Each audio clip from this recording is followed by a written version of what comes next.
Well, managed to pull the Jeep up out of the hole.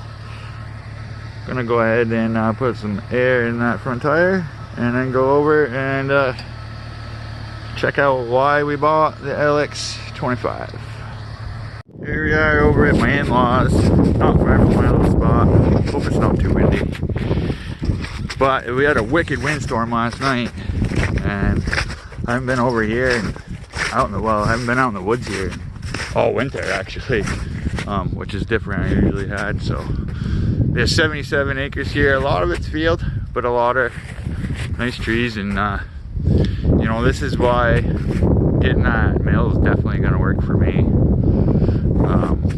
I've got a pile of logs already made, and I've got plenty to go fetch, and a lot of it's windfall, so I don't even have to, you know, find a tree that I might want to kill or something like that. It'll take me as one person, it'll take me a couple of years of messing around. But all right, enough from here. We'll go wander around. Yeah, I'm hoping to find some more windfall.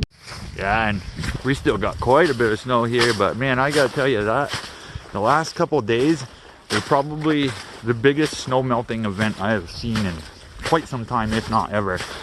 I'm wearing my snowshoes, and it's about yay, but I mean, this was up to a guy's waist thighs for sure the other day.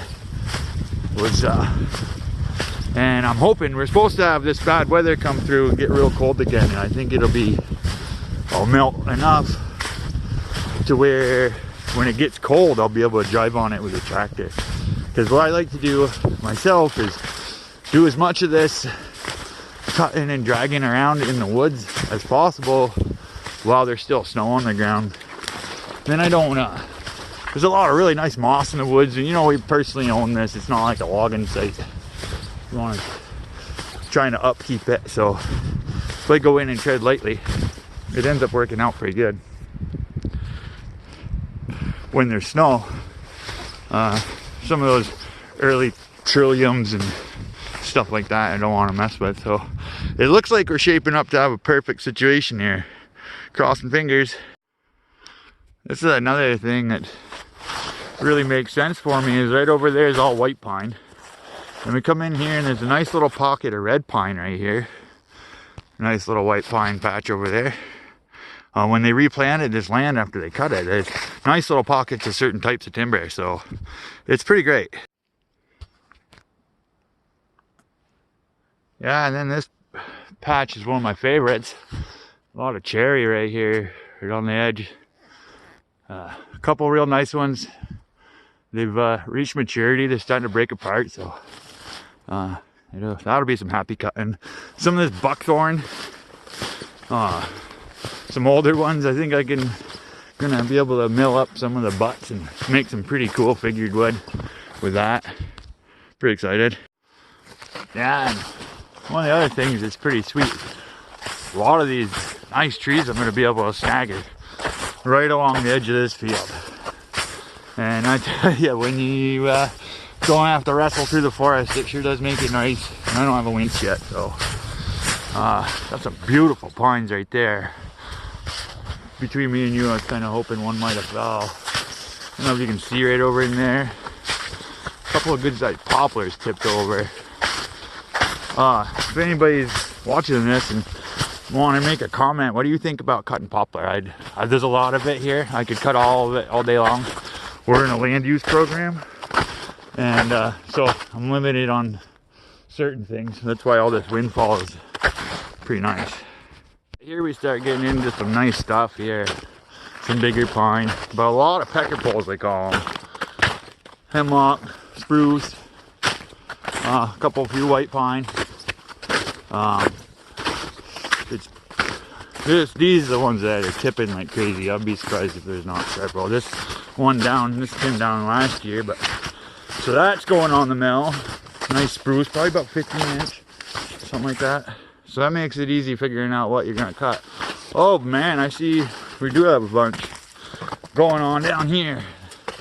So what I'd like to do is I'd like to turn my LT25 into a LT40.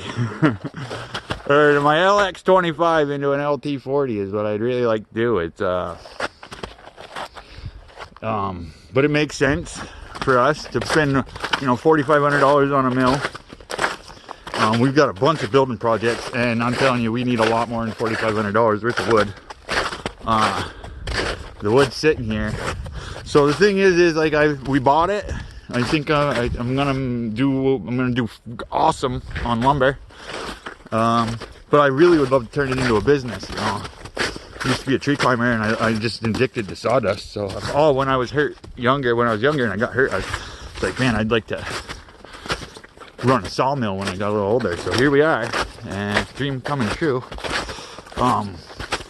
I'd love to turn it into a business, but if it doesn't, I'm not gonna lose.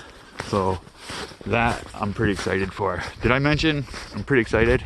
There's just some really nice trees in here, some red maple there, a lot of nice spruce, pretty good size, you know, probably 14-inch or something.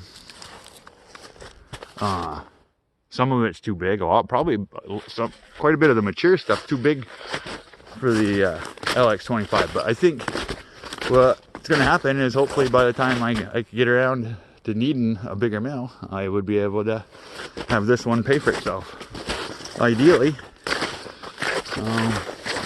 So that's just a real nice piece of land. This ledge, little overlook here. So yeah, I mean, it probably could use actual logging, but I think we're gonna come in and just do it nice and slow, one-man show. I got a buddy that likes to come out and play with every now and then. So, and if any of you guys are hearing this and you want to come play with a chainsaw, come on over. It's a good time. Now, yeah, a lot of my log pile that I've got made up right now. And so I made that pile up for another guy to come bring his mill over. He didn't make it, you know, coronavirus had its own thoughts. Now looking back on it, I'm kind of glad it worked out like that. Hey, there's a treat right there. I see a chunk of cedar laying over. Nice. Oh, there's another one tipped down over in there. Nice piece of cedar there. It's all buggering up that cluster, so well, that's good to see. Well, not really, but I mean, I don't have to feel any kind of guilt about it, because I do. I mean, like I said, this ain't a logging site. This other cedar here, hoping to be able to get something out of it. Doesn't look super happy right there.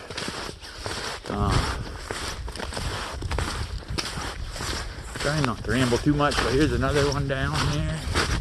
Nice tree. Nice looking tree. Again, 14-inch or so. Come right up, double top. You'll make some fence posts and pecker posts. A lot of 4x4s out of some of this real skinny stuff. But see, you can see right in here, this is the spot that's really been tipping. Hard once the first few started coming down. A little shock. But yeah, we got kind of a mess going on in there. About everywhere. Trees down. Boy, I'll tell you what, the first thing I do though, I'm gonna have to get me a winch for that John Deere. Gotta get real tricky getting this stuff out of here without buggering everything up. You guys know that. So, we'll just wander right out here. I got my log pile. We'll go look at that for a minute. And then I'll stop bugging you. Let you get back to something. But, if you did watch, I really do appreciate it. Just kind of documenting what's going on here and be really cool 10 years from now. That's my plan, 10 years from now. You'll be seeing me whittling away on logs with the LT40.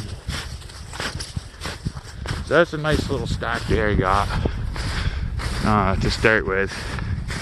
I'm almost worried some of that pine might even be too big, but not too bad. Alright guys, beautiful day out here, just loving it.